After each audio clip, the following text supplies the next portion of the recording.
नमस्कार, नक्षत्र दुनिया चैनल में आप सभी का हार्दिक स्वागत है। मित्रों, आज के वीडियो में हम बात करेंगे केंद्र और त्रिकोण के भावों में चंद्रमा के क्या फल होते हैं, यानी लग्न भाव, चतुर्थ भाव, सप्तम भाव और दसम भाव। इसके अलावा पंचम भाव और नवम भाव में चंद्रमा कारक ग्रह बनकर बैठे हुए हों तब क्या फल होंगे, इसके अलावा अकारक ग्रह बनकर बैठे हुए हों तब फल क्या होंगे। इन सारी बातों पर चर्चा आज के वीडियो में हम विस्तार पूर्वक करेंगे। यदि आप चैनल पर नए हैं तो चैनल को सब्सक्राइब अवश्य करें, वीडियो ज्ञानवर्धक लगे तो लाइक भी करें। यदि आप अपनी कुंडली का विश्लेषण करवाना चाह रहे हैं तो दिए गए व्हाट्सएप नंबर पर व्हाट्सएप करें। शुल्क इत्यादि की जानकारी आपको व्हाट्सएप के माध्यम से प्रदान कर दी जाएगी। आइए शुरू करते हैं।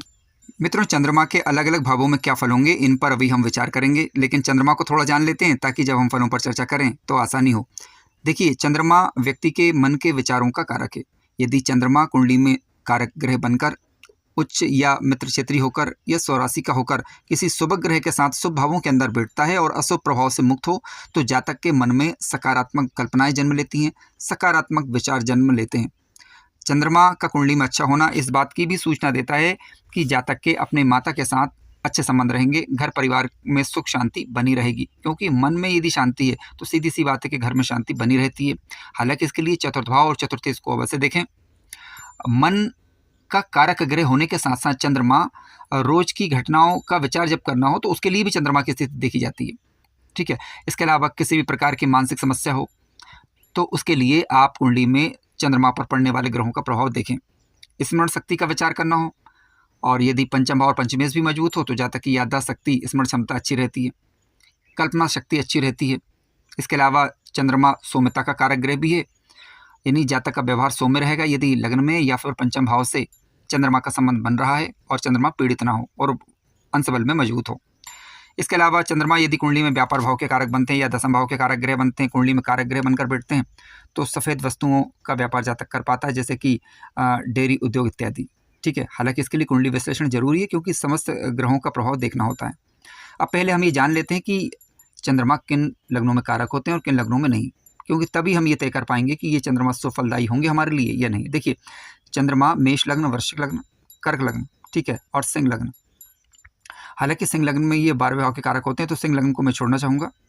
धनु लग्न और मीन लग्न, इन लग्नों में ये कारक ग्रह माने जाएंगे, अच्छा रिजल्ट सामान्यतः यहाँ पर देंगे। इसके अलावा आपको राशि भी देखनी होगी। चंद्रमा यदि कर्क राशि यानी खुद की राशि में बैठे हुए हों या फिर अपनी उच्च राशि जैसे कि वृषभ राशि में बैठे हुए हों तो अच्छा फल ये देंगे, या फिर किसी मित्र राशि में बैठे हुए हैं जैसे कि गुरु की राशि। अब मान लीजिए चंद्रमा यदि वृश्चिक राशि में यदि बैठ जाते हैं तो वृश्चिक राशि में चंद्रमा नीच अवस्था के माने जाते हैं, चाहे भले ही वो कारक लग्न के अंदर बैठे हुए हो, लेकिन नीच राशि के यदि चंद्रमा होगा किसी भी लग्न की कुंडली में तो इनसे हम अच्छे फलों की उम्मीद नहीं कर सकते। अब मान लीजिए चंद्रमा यदि नीच के हो गए तो आप ये देखिए कि उनकी नीचता भंग हो रही है नहीं। यदि 3 डिग्री तक चंद्रमा है, यदि नीच के हो रहे हैं तो 3 डिग्री से ज़्यादा का बल यदि है तो नीचत में कमी आ जाती है, या फिर किसी शुभ ग्रह का प्रभाव पड़ जाता है जिसमें जैसे हमने नीच भंग राजयोग के नाम से जानते हैं, तो उसके लिए मैंने अलग से वीडियो बनाया हुआ, आप अवश्य देखें, तो उसमें आपको जानकारी मिलेगी कि किन परिस्थितियों में ग्रहों का नीच भंग होता है। तो इन सारी बातों को ध्यान रखने के बाद ही हम तय कर पाएंगे कि चंद्रमा कितने सुफलदायी होंगे। आइए अब अलग अलग भावों में इनके क्या फल हो सकते हैं विचार करते हैं।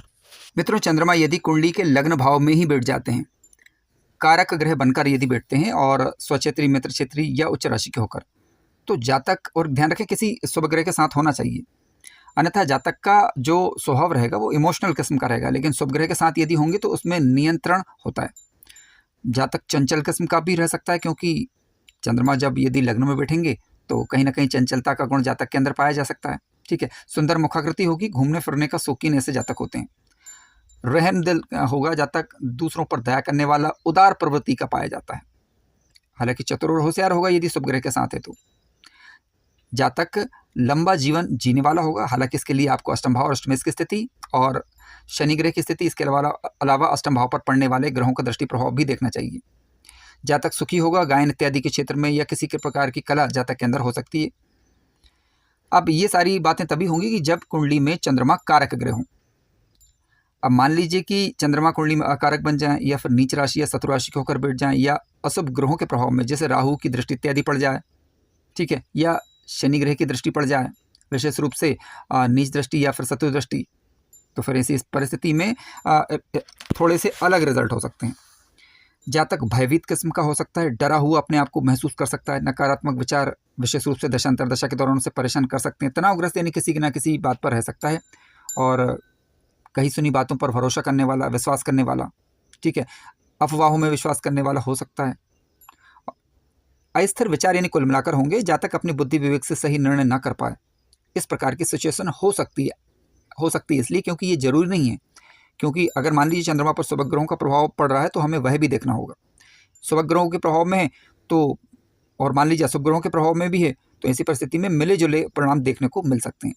लेकिन यदि आपकी कुंडली में चंद्रमा किसी भी तरीके से यदि पीड़ित हो रहे हों, तो आप प्रतिदिन नहीं तो कम से कम प्रति सोमवार को भगवान शिव को दूध और जल से उनका अभिषेक करें, ओम नमः शिवाय का जप करें, ध्यान करें, जिसके कारण चंद्रमा मजबूत होने लगेंगे और अशुभ प्रभाव में कमी आने लगेगी। चंद्रमा ज़्यादा पीड़ित हो रहे हों तो आप पूर्णमासी को आप भगवान चंद्रमा को दूध से अर्घ दे सकते हैं सायंकाल के वक्त। आइए अब विचार करते हैं कि चंद्रमा यदि कुंडली के चतुर्थ भाव में बैठे हों तो किस प्रकार के फल मिल सकते हैं। देखिए, कुंडली के चतुर्थ भाव में चंद्रमा कारक ग्रह माने जाते हैं, क्योंकि काल पुरुष की कुंडली में चतुर्थ भाव में 4 नंबर का राशि का अंक आता है, यानी कर्क राशि होती है। हालांकि आपकी किसी भी लग्न की कुंडली हो सकती है, तो वहां पर राशि का अंक देखें, उसके स्वामी ग्रह की स्थिति मजबूत है अगर, और चंद्रमा शुभ ग्रहों के प्रभाव में कारक ग्रह बनकर बैठा हुआ है, तो जातक को अपने घर का सुख प्राप्त होता है।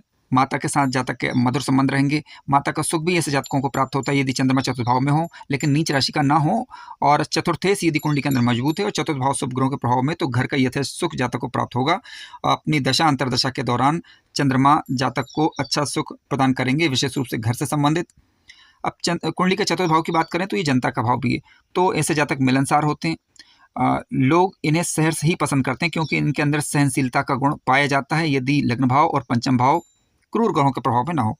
ठीक है, तो कहने का तात्पर्य है कि चंद्रमा की जितनी भी प्रशंसा की जाए चतुर्थ भाव में उतनी कम है। चतुर्थ भाव में चंद्रमा अच्छे माने जाते हैं और विपरीत से जातक की मित्रता हो सकती है। ठीक है, परोपकार करने वाला हालांकि ऐसे जातक होगा, मानवता का गुण ऐसे जातकों के अंदर देखा जा सकता है। चंद्रमा मान लीजिए कि कुंडली के चतुर्थ भाव में नीच राशि के होकर बैठ जाएं, यानी वृश्चिक राशि के होकर बैठ जाएं, या फिर इसके साथ साथ चतुर्थेश भी यदि पीड़ित है, चतुर्थ भाव भी चंद्रमा भी नीच राशि के हों और चतुर्थेश भी पीड़ित है, चतुर्थ भाव भी पापक ग्रहों के प्रभाव में हो, तो कहा जा सकता है कि घर के सुखों में कहीं ना कहीं दिक्कत परेशानियों की ये सूचना देता है। इसी परिस्थिति में भी आप चंद्रमा से संबंधित उपाय कर सकते हैं। चंद्रमा यदि कुंडली के चतुर्थ भाव में शुभ और शुभ ग्रहों के प्रभाव में होकर बैठते हैं तो भूमि भवन वाहन का सुख भी जातकों को अपने जीवन काल के दौरान प्राप्त होता है, और कार्य क्षेत्र के अंदर भी जातक उदार होंगे और कार्य क्षेत्र के अंदर और घरेलू दोनों दृष्टि से ये शुभ परिणाम देने वाले होंगे यदि शुभ प्रभाव में हो। अशुभ ग्रहों के प्रभाव में हो तो घरेलू दिक्कतें और थोड़ी सी कार्य क्षेत्र में भी उसको परेशानियों का सामना करना पड़ सकता है। आइए अब बात करते हैं कि चंद्रमा यदि कुंडली के सप्तम भाव में हो तो किस प्रकार के फल मिल सकते हैं।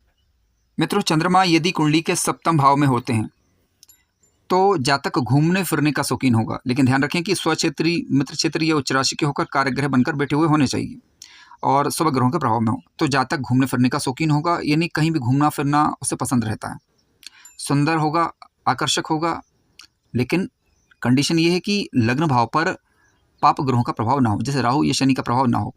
यदि शुभ ग्रहों का सौम्य ग्रहों का प्रभाव होगा तो सीधी सी बात है, जातक की छवि जो है वो अच्छी बना देते हैं और सुंदरता जातक के अंदर रहती है। ऐसे जातक नेतृत्व करने वाले भी होंगे, लेकिन व्यापारिक के कारण जातक की यात्राएं भी होती हैं, लेकिन ऐसे जातकों को फिर भी व्यापार में थोड़ा सतर्क रहना चाहिए क्योंकि कोमल हृदय होंगे और उदारता का गुण भी रहेगा, तो इसकी वजह से थोड़ा सतर्क होना आवश्यक है व्यापार के मामले में विशेष रूप से। चंद्रमा यहाँ पर यदि बैठते हैं सप्तम भाव में और किसी पापक ग्रह के प्रभाव में मान लीजिए आ जाएं, जैसे कि राहु, केतु या शनि, ठीक है, और विशेष रूप से या फिर नीच राशि के चंद्रमा हो और सप्तमेश कुंडली में पीड़ित हो रहे हों, तो ऐसी परिस्थिति में अस्थिर मन वाला जातक ऐसा हो सकता है, शक वहम इत्यादि पाया जा सकता है, इसकी एक संभावना बनती है। अब कंडीशन देखिए यह है कि इसमें शुभ ग्रहों का प्रभाव भी हमें देखना होगा। किसी ऐसे कार्य में संलग्न हो जिससे ठीक नहीं कहा जा सकता, हालांकि इसकी चर्चा मैं वीडियो में नहीं करना चाहूँगा, तो थोड़ा सावधान रहने की यहाँ पर आवश्यकता है। यदि चंद्रमा पीड़ित हो रहे हों तब अब चंद्रमा मान लीजिए पीड़ित हो जाए तो आप चंद्रमा के वैदिक मंत्र या बीज मंत्र का जप सोमवार को कर सकते हैं। भगवान शिव को दूध और जल अर्पित करें, ओम नमः शिवाय का जप करें, ध्यान इत्यादि करें, जिसके कारण चंद्रमा मजबूत होने लगेगा और अशुभता में फिर कमी आएगी यदि चंद्रमा पीड़ित होकर कष्ट दे रहे हों तब। आइए अब बात करते हैं कि चंद्रमा यदि कुंडली के 10वें भाव में हो तो किस प्रकार के फल मिल सकते हैं। मित्रों, कुंडली के 10वें भाव में यदि चंद्रमा बैठे हैं स्वक्षेत्री, मित्र क्षेत्री या उच्च राशि के होकर, तो ये स्थिति अच्छी मानी जाएगी। सामाजिक रूप से मान प्रतिष्ठा ऐसे जातकों को प्राप्त होती है। कार्य क्षेत्र में और घरेलू दृष्टि से ये स्थिति ठीक कही जाएगी यदि कारक लग्नों के अंदर ये बैठे हुए हों, पीड़ित ना हो रहे हों, शुभ ग्रहों के प्रभाव में हो। तो जातक अपने अच्छे कर्मों से अच्छी आय भी प्राप्त करेगा और कार्य क्षेत्र में तरक्की भी अर्जित करेगा। जातक ऐसे लोकप्रिय होते हैं। धन संपत्ति ऐसे जातकों के अंदर, जातकों के जीवन काल में उन्हें मिलती है। माता पिता के साथ जातक के अच्छे संबंध, मधुर संबंध बने रहेंगे, इस बात की भी प्रबल संभावना होती है। ध्यान रखें, लेकिन इसके लिए आप चतुर्थेश और दशमेश की स्थिति पर विचार अवश्य करें, क्योंकि जब कभी भी कार्य क्षेत्र का विचार हो तो दशमेश की स्थिति को अनदेखा नहीं किया जा सकता। उसी प्रकार से जब कभी भी चतुर्थ भाव की हम बात कर रहे हो तो चतुर्थेश और चतुर्थ भाव को अनदेखा नहीं किया जा सकता। 10वें भाव में चंद्रमा यदि बैठते हैं और मान लीजिए इनकी राशि कर्क राशि यहाँ पर आ रही है और बली है ये, तो ऐसी परिस्थिति में चंद्रमा से संबंधित कार्यों में भी जातक को सफलता प्राप्त होती है।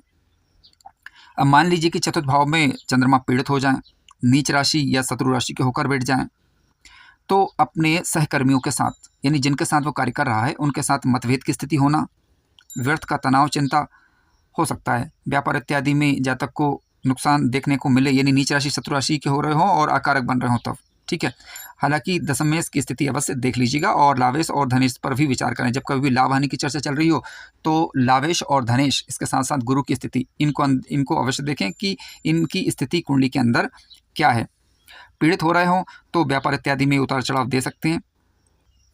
मित्रों, केंद्र के घरों में चंद्रमा के क्या फल होंगे, इन पर अभी हमने विचार किया। आइए अब चर्चा करते हैं कि चंद्रमा यदि त्रिकोण के घरों में बैठ जाए तो क्या फल हो सकते हैं। लग्न भाव पर हम विचार कर चुके हैं, तो अब जानते हैं कि चंद्रमा यदि कुंडली के 5वें भाव में बैठते हैं तो किस प्रकार के फल मिल सकते हैं। देखिए, चंद्रमा यदि 5वें भाव में स्वक्षेत्री, मित्र क्षेत्री, उच्च राशि के होकर कुंडली के कारक ग्रह बनकर किसी शुभ ग्रह के साथ यदि बैठे हुए हैं तो शेयर मार्केट इत्यादि में ये सफलता प्रदायक माने जाएंगे।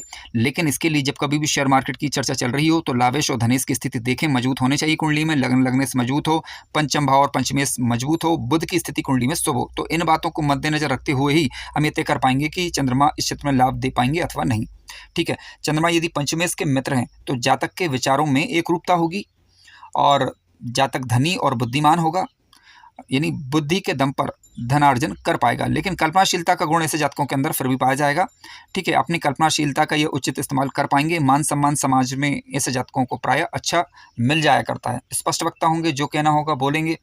सृजनशीलता का गुण इनके अंदर पाया जाएगा। इसके अलावा चंद्रमा यदि कुंडली के अंदर चतुर्थ भाव में, 7वें भाव में या फिर 10वें भाव के कारक ग्रह बन रहे हैं और पंचम में बैठकर, क्योंकि वो लाभ भाव को देखें, तो ऐसी परिस्थिति में वह कार्य क्षेत्र में और व्यापार में सफलता प्रदायक माने जाएंगे। लेकिन मान लीजिए कि चंद्रमा 5वें भाव में बैठ जाएं, नीच राशि या शत्रु राशि के होकर बैठ जाएं, 6वें 8वें 12वें के स्वामी होकर बैठ जाएं, तो ऐसी परिस्थिति में चंचल मन पाया जा सकता है जातक का। व्यर्थ की चीज़ों की तरफ झुकाव जातक का रह सकता है। शिक्षा में व्यवधान या बाधाओं का सामना उसे करना पड़ सकता है, क्योंकि मन एक रूप नहीं होगा, मन के विचारों में एक रूपता नहीं होगी, उतार चढ़ाव बना रहेगा। तो सीधी सी बात है कि कहीं ना कहीं ये चीज़ें प्रभावित होंगी, ठीक है। अब चंद्रमा यदि प्रभावित हो रहे हों तो चंद्रमा का उपाय आप करें और ताकि इनका लाभ आपको मिल पाए। आइए विचार करते हैं कि चंद्रमा यदि कुंडली के 9वें भाव यानी भाग्य भाव में बैठें तो किस प्रकार के फल मिल सकते हैं। मित्रों, आइए अब विचार करते हैं कि चंद्रमा यदि कुंडली के भाग्य भाव में बैठ जाएं तो किस प्रकार के फल मिल सकते हैं। देखिए, चंद्रमा यदि कुंडली के भाग्य भाव में यदि बैठते हैं, कारक ग्रह बनकर बैठते हैं, तो जातक धर्म के क्षेत्र में रुचि लेगा। धार्मिक यात्राएं जीवन काल के दौरान बनी रहती हैं।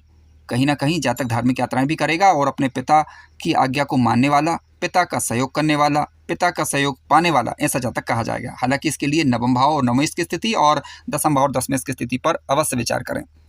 इसके अलावा चंद्रमा जब 9वें भाव में बैठते हैं तो जातक को भाई बहनों का सुख यथेष्ट मिल पाता है। पराक्रमी होगा, लेकिन साथ साथ भावुक भी ऐसा जातक हो सकता है, यानी उसका जो पराक्रम रहता है वो भाग्य के भावनाओं के अधीन भी रहता है। तो जातक को भावुक होने से सामान्यतः बचना चाहिए और चीज़ों को सही ढंग से लेने का प्रयास करें और उसके अनुसार ही कार्य करने का प्रयास करें, तो अच्छी सफलता पाई जा सकती है। चंद्रमा यदि 9वें भाव के अंदर बैठते हैं तो जातक के अंदर एक दूरदर्शिता का गुण होता है। यानी आगे की परिस्थितियों को ध्यान में रखते हुए वह कार्य करे, इस बात की संभावना बनती है। ध्यान रखें चंद्रमा अकेले ना हो, किसी शुभ ग्रहों के प्रभाव में होना चाहिए। चंद्रमा अकेले होंगे और या किसी पापक ग्रह के प्रभाव में होंगे या नीच राशि शत्रु राशि के होकर यदि नवम भाव के अंदर बैठ जाते हैं, तो ऐसी परिस्थिति में जातक की प्रवृत्ति चंचल किस्म की होगी, यानी लापरवाही पूर्वक कार्य करने वाला। सौम्य व्यवहार तो फिर भी रहेगा, लेकिन फिर भी जातक को जिस ढंग से कार्य करना चाहिए परिस्थितियों को ध्यान में रखते हुए उसमें कहीं ना कहीं कमी देखी जा सकती है। मानसिक चिंता तो सामान्यतः ये बताती है यदि राहु या फिर शनि इत्यादि की दृष्टि या पड़ जाए या फिर नीच राशि के ये हो जाए, तब यदि परेशानियों का सामना करना पड़ रहा हो, विशेष रूप से प्रैक्टिकल से आप देखें, प्रैक्टिकल रूप से महादशांतर दशा यदि कष्टकारी हो यदि, तो उपाय आप कर सकते हैं। यदि सामान्य है तो आपको कुछ करने की आवश्यकता नहीं है। मित्रों, कार्यक्रम ज्ञानवर्धक लगा हो तो लाइक करें, चैनल पर नए हो तो सब्सक्राइब भी करें। धन्यवाद।